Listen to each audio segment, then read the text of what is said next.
Nos démocraties sont-elles confisquées et menacées même par le pouvoir de l'argent? Une dérive dénoncée par l'économiste Julia Cagé, qui est l'invitée du Grand Angle.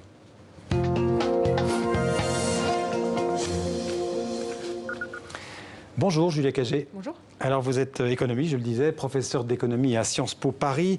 L'état de nos démocraties et le fonctionnement du capitalisme vous passionnent. Après 2 livres consacrés aux menaces qui pèsent sur les médias, vous publiez aujourd'hui chez Fayard Le prix de la démocratie. C'est une vaste enquête, on peut dire, historique et comparative sur la place de l'argent, surtout privé d'ailleurs, dans notre système politique et dans nos démocraties. C'est ça que vous avez voulu faire, pardon? Oui, j'ai voulu étudier le poids de l'argent depuis le début du XXe siècle, non seulement en France, mais partout en Europe, aux États-Unis, au Canada. On fait quelques petits détours par le Brésil, par l'Inde. Une des raisons pour lesquelles j'ai voulu regarder l'histoire de ces financements et surtout comparer plusieurs pays dans le monde, c'est que finalement, je pense qu'on peut tirer des leçons des différentes tentatives qui ont eu lieu de réguler la démocratie un peu partout dans le monde. Par exemple, aujourd'hui, on a uniquement une vision négative des États-Unis. C'est vrai que la situation américaine est extrêmement alarmante. Et en même temps, les États-Unis ont été un des premiers pays au monde à introduire un système extrêmement innovant de financement public de leur démocratie en 1974. Alors ça ne fonctionne plus aujourd'hui. Voilà, ça a changé. Il faut quand même tirer les leçons de l'histoire. Alors il y a 2 sources, vous avez parlé de financement public là, et privé. Il y a 2 sources de financement de la politique, il faut le rappeler, l'argent public et l'argent privé.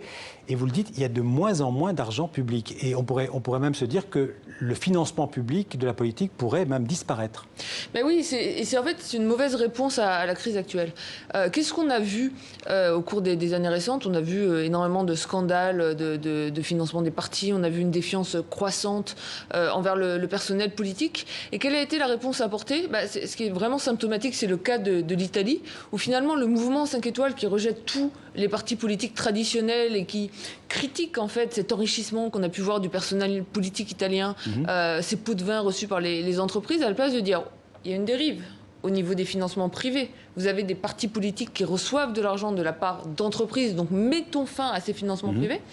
Ils ont pris le contre-pied, ils ont dit oh là là, ça ne va pas du tout, ces politiques sont corrompus, arrêtons de leur donner de l'argent public. On a mis fin au financement public de la démocratie en Italie. L'élection de 2018 en Italie a été la première depuis 1974 à se faire sans aucun remboursement des dépenses de campagne. Et on a le résultat qu'on a vu avec l'élection de 2 partis populistes. Aux États-Unis, au même moment, 2016, c'est la première élection depuis 1974 également qui se fait sans aucun remboursement public des dépenses de campagne. Et on a l'élection de Donald Trump. Donc moi, ce que je dis, c'est que oui, la démocratie a un coût. Il faut faire vivre les partis, il faut faire vivre les mouvements politiques, il faut que les candidats puissent faire campagne. Le problème, c'est que si ce coût n'est pas payé de manière égalitaire et équitable par la puissance publique, alors il va être pris en charge par les intérêts privés, c'est ce qu'on voit aujourd'hui. Et on a une capture du jeu politique par l'argent. Alors justement, le premier chapitre de votre livre s'intitule « Quand les pauvres payent pour les riches ». Le financement des élections et des partis politiques coûterait plus cher aux pauvres qu'aux riches. C'est un paradoxe? Oui, en fait, c'est une injustice. On a mis en place dans de nombreux pays, y compris la France, un système complètement régressif de financement des élections et des dons en campagne électorale. Pour le dire assez rapidement, aujourd'hui, vous faites partie des 10% des Français aux revenus les plus élevés. Vous faites un don à un parti politique de 6 000 €. Quel est le coût pour vous de ce don? On peut déduire de ses impôts, oui. Parce que vous pouvez déduire 4 000 € de vos impôts. Donc en fait, ça vous coûte 2 000 € et les 4 000 € restants, ce sont l'ensemble des contribuables qui vont finalement payer pour satisfaire vos préférences politiques. Donc le riche, plus il donne, plus il réduit ses impôts. Plus il donne, plus il réduit ses impôts. Mais ça va plus loin que ça. Prenons l'exemple d'un smicard. Alors déjà, un smicard, il va avoir du mal à donner 6 000 €, sachant que ça va représenter quasiment la moitié de son revenu annuel. Donc disons qu'il donne 600 €, ce qui est quand même... Ce qui est déjà pas mal, oui. Mais bon, un militant convaincu. Quel va être le prix pour lui de ce don de 600 €? 600 €. 600 €. Parce que comme il n'est pas imposable à l'impôt sur le revenu... On voit que vous êtes professeur Sciences Po. Il paie énormément d'impôts par ailleurs. Il paie la TVA, il paie l'impôt foncier, il paie toutes sortes d'impôts, sauf l'impôt sur le revenu. Comme il n'est pas imposable au titre de l'impôt sur le revenu, l'État, finalement, ne paie pas pour satisfaire ses préférences politiques. Donc on a mis en place un système dans lequel, de facto, ce sont les riches qui financent le jeu politique. 2, si on regarde à qui ils donnent, en majorité aux partis les plus conservateurs économiquement, donc ils vont mener des politiques libérales en taxant moins, en particulier les plus riches. Et 3, ce sont l'ensemble des contribuables qui paient pour satisfaire les préférences politiques de quelques dizaines de milliers d'euros de citoyens les plus favorisés. Est-ce que dépenser beaucoup d'argent, ça marche? Autrement dit, plus on dépense d'argent, plus on gagne des voix et plus on influence la politique. Et oui, ça marche. Et ça, c'est une des choses que j'ai démontré au cours de mes recherches avec Yasmine Bekouche, qui est chercheuse à l'École d'économie de Paris. On a pris l'ensemble des élections en France, municipales et législatives, depuis 1993, donc depuis un peu plus de 20 ans, parce que les données sont disponibles depuis 1993. Et on a étudié l'impact causal, donc en contrôlant pour toutes sortes de choses, la popularité d'un parti à un moment donné, les caractéristiques de la circonscription électorale, un certain nombre de caractéristiques des candidats, donc pour vraiment essayer d'isoler l'impact causal de la dépense de campagne sur les voix. Et en fait, ce qu'on trouve, c'est qu'en moyenne, c'est une régularité statistique, ça ne marche pas à tous les coups, mais en moyenne, statistiquement, plus un candidat dépense, plus il a de chances de l'emporter. Et ce qui est un peu déprimant d'une certaine manière, c'est que le prix d'un vote est relativement faible, puisque le prix d'un vote que nous avons estimé est juste de 32 €. Ouais. Ce qui veut dire qu'en fait, avec quelques milliers d'euros que peuvent donner les plus riches aux partis politiques de leur choix, ils renforcent leur probabilité de remporter les élections, ce qui crée une vraie inégalité politique et ce qui remet en cause finalement le fondement même de la démocratie, qui est supposé être une personne, une voix. Alors en France, il y a eu des tentatives, plusieurs lois d'ailleurs pour limiter le financement privé, notamment en 1995, pour limiter les dons pendant les campagnes et hors des campagnes. C'est 4 600 € par donateur, je crois, pendant une campagne. Oui. 7 500 € pour l'ensemble des partis pendant la période normale. Mais malgré tout, ça continue. Mais pourtant, ça semble plutôt une bonne loi. Elle n'est pas appliquée, cette loi, ou elle est contournée? Non. La loi de 1995 a consisté à interdire aux entreprises de donner aux campagnes électorales et aux partis politiques. Donc normalement, en théorie, en France, les entreprises ne peuvent pas financer. Voilà, elles ne peuvent plus financer depuis 1995. C'est plutôt une bonne chose, parce que si on regarde en Italie, en Allemagne, aux États-Unis ou au Royaume-Uni, par exemple, les entreprises continuent à financer la vie politique. En France, vous êtes sûr que les entreprises ne financent pas? Alors, après, je suis comme vous, ça m'arrive de lire les enquêtes de Mediapart, de lire les travaux de Fabrice Arfi. Oui, bien sûr, il doit y avoir encore de la corruption. Il y a encore des pots de vin. Il n'y a pas que les entreprises qui financent. Apparemment, il y a aussi M. Kadhafi. Mais ce qui est vraiment frappant dans le livre, c'est-à-dire que même si on prend que l'argent propre, entre guillemets, même si on s'en tient à ce qui est sur la table et à ce qui est connu, on note une dérive et une capture par les plus riches du jeu démocratique. Alors si en plus de ça, on devait rajouter tout l'argent sale sous la table et qu'on ne peut pas capturer quand on est un chercheur, la situation est sans doute encore pire que ce que je mesure dans le livre. Alors il y a plein de choses dans ce livre, parce que vous parlez aussi des fondations, par exemple, les fondations, qu'elles soient politiques ou philanthropiques, et vous expliquez aussi que c'est un moyen, au-delà du financement, d'orienter la politique. Oui, en fait, c'est très simple. Si vous avez beaucoup d'argent et que vous voulez influencer le débat public ou la politique, les politiques mises en œuvre, qu'est-ce que vous pouvez faire? Vous pouvez financer directement des campagnes ou des partis politiques. Là, en France, vous pouvez le faire dans une certaine mesure, parce qu'il y a quand même des limites aux dons. Vous pouvez financer des médias, vous pouvez acheter des médias, et c'est une des choses que j'avais étudiées dans Sauver les médias, mon précédent livre.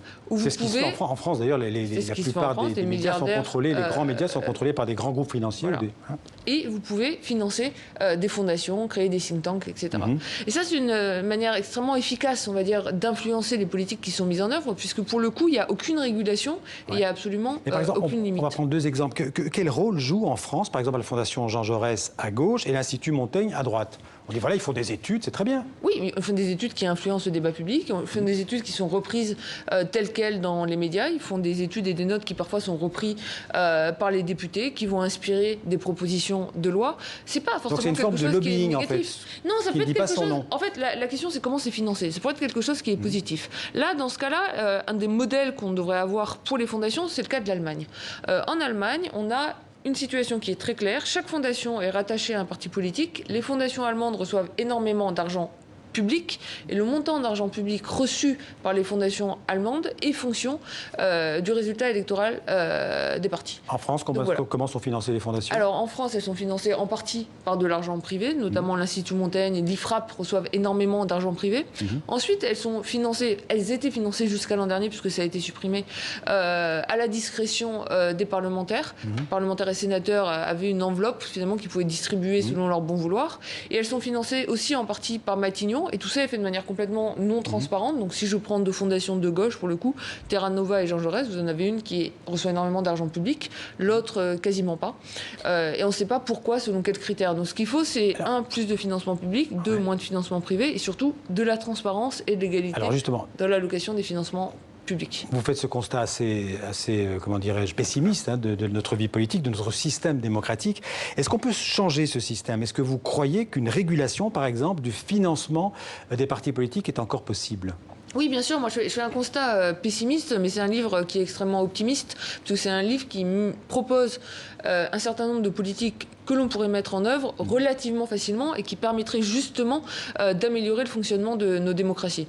Le premier point, c'est sur le financement public de la démocratie. Je propose de le moderniser, de le dynamiser et de l'annualiser avec ce que j'ai appelé les bons pour l'égalité démocratique. C'est quoi un bon pour l'égalité démocratique? Un bon pour l'égalité démocratique, c'est quelque chose de très simple qui fait que chaque citoyen, chaque année, sur sa feuille d'impôt, cochera une case et pourra choisir d'allouer 7 € d'argent public. Donc chaque citoyen aura 7 €. Pourquoi chacun est mis au même niveau pour ne pas dépenser plus qu'actuellement. Parce que pour le coup, en France, on a un financement public de la démocratie qui est relativement généreux. À peu près 7 € par citoyen. Un peu moins de 7 € par citoyen. En fait, c'est 4 € par citoyen plus 10% d'économie. Donc vous proposez 7 €. Je propose 7 €. Et chaque citoyen peut l'allouer au mouvement politique de son choix, c'est un vrai avantage. Parce que comment ça marche aujourd'hui? Aujourd'hui, pour qu'un parti politique reçoivent du financement public, il faut qu'il ait gagné les élections précédentes. Puisque le financement public, en fait, est figé sur une période de 5 ans en fonction des résultats aux précédentes législatives. La politique ne s'arrête pas, ça ne permet pas l'émergence de nouveaux partis, sauf si vous êtes Emmanuel Macron. Et que finalement, vous allez aller chercher des financements privés auprès de qui? Auprès des plus riches. Et ensuite, alors forcément, on ne peut pas exactement déterminer ici une causalité, mais quand vous voyez toutes les politiques qui ont été mises en œuvre par Emmanuel Macron au cours de sa première année de mandat, c'est la suppression de l'ISF, c'est des cadeaux fiscaux pour les entreprises, et à côté de ça, vous avez quoi? Vous avez une augmentation de CSG, y compris pour les petites retraites, etc. Donc on peut voir un lien entre ça. Moi, ce que je dis, c'est qu'il faut permettre l'émergence de nouveaux mouvements, de droite comme de gauche, entre deux élections législatives, et ces 7 € d'argent public dont dispose chaque année chaque citoyen, ça permet de le faire. Alors on n'aura pas le temps, mais vous proposez encore deux autres choses, fondamentalement. Vous proposez d'interdire l'argent privé. 200 €. Donc je mets une limite telle que en fait, chacun puisse donner ce montant de 200 €. C'est ce que donne aujourd'hui un militant, même qui doit de 4 600 à 200. Et puis, alors, ça fera beaucoup de bien. Vous proposez une nouvelle Assemblée nationale. En tout cas, un tiers des sièges seraient élus à la proportionnelle et seraient réservés à ce que vous appelez des représentants sociaux. En fait, je propose qu'on élise un tiers des députés sur des listes qui soient paritaires socialement.